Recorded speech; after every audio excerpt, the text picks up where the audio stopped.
ایک بادشاہ نے ملک بھر میں کچھ عجیب سا اعلان کروایا کہ جو بھی بادشاہ کو اپنی ایسی 3 خواہش بتائے جسے پوری کر کے بادشاہ کو سچی خوشی حاصل ہو، اگر ایسا نہ ہوا تو اس شخص کو قید کر لیا جائے گا، جبکہ جیتنے والے کو 1000 سونے کی اشرفیاں انعام میں دی جائیں گی۔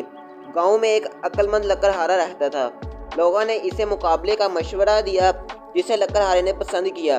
بے شمار لوگوں نے کوشش کی مگر ناکام رہے۔ ان سب کو بادشاہ نے قید خانے میں ڈال دیا۔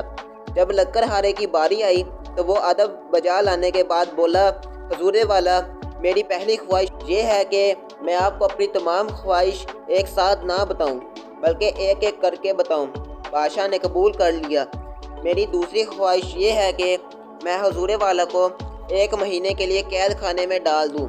یہ سنتے ہی بادشاہ آگ بگولا ہو گیا، لیکن چونکہ بادشاہ نے تمام درباریوں کے سامنے وعدہ کیا تھا، لہذا 2 سپاہیوں نے بادشاہ کو پکڑ کر قید خانے میں ڈال دیا۔ چونکہ اب بادشاہ دربار میں نہیں تھا، لہذا وزیر نے اس سے تیسری خواہش پوچھی۔ لکڑہارے نے کہا، وزیر محترم، میں آپ کو اپنی تیسری خواہش 1 گھنٹے بعد بتاؤں گا۔ وزیر اس کی بات مان گیا۔ 1 گھنٹہ گزرنے کے بعد اس نے کہا، میری تیسری خواہش یہ ہے کہ بادشاہ سلامت کو عزت کے ساتھ قید خانے سے واپس لایا جائے۔